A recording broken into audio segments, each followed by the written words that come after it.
Now, of course, we've already done this twice, so I don't think this is really going to take up too much time, but we do need to wireframe out this low-resolution layout. Give me a second here. I'm just going to zoom in a little bit on my document. Once again, holding down Control or Command and the spacebar simultaneously to zoom in, or you can use Control plus or Command plus. That would be fine as well. So here we go. This is our low resolution wireframe. I'm going to start off with the header across the top. And once again, I've already figured out all of the dimensions and the sizing and so on that I want to use.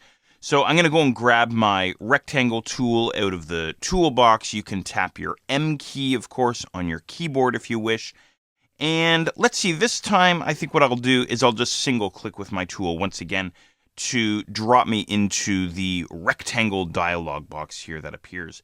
And as we've done twice already, I want to set up this header to span across the entire width of my low resolution layout. So the width value that I'll use here is going to be the same value that we used for our overall document, 480 pixels.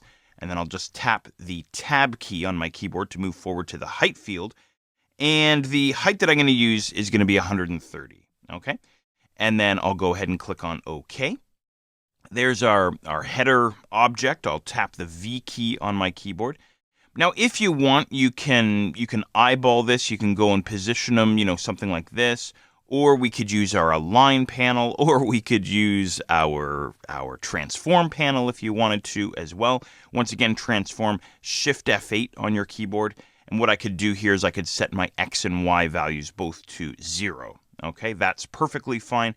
Or I could go align, and I could make sure that align 2 is still set to the artboard there. And then I could say, all right, line up to the top edge and line up to the horizontal left edge, something like that. Okay, so a bunch of different ways to do that. Okay, all right, good stuff. Last but not least, I will set the fill color on this guy and the stroke color as well. So once again, I want to make sure that my fill color is in focus, so I'll tap my X key to bring him forward, and I will head over to my swatches panel. I'm just going to stick with the same colors that I've been using all the way along.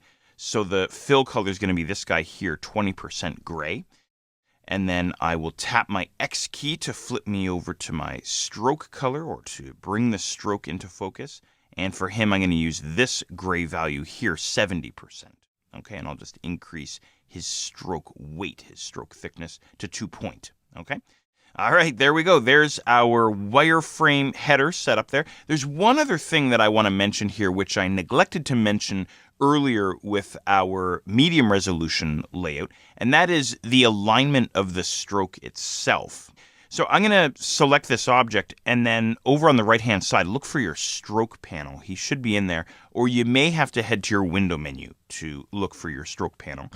And what we have here is this option called Align Strokes. So the stroke can sit on the center of the path, or on the inside of the object, or on the outside of the object. And ideally, I'd imagine we'd want to go inside. Okay, so we should see this stroke all the way around all 4 sides. Otherwise, the stroke is going to be falling off the edge of the artboard. Okay? In any regard, there you go. Not a huge issue, but a minor detail that I thought I'd mention. Okay, great. So there's our header. Let's go and build the main navigation menu now.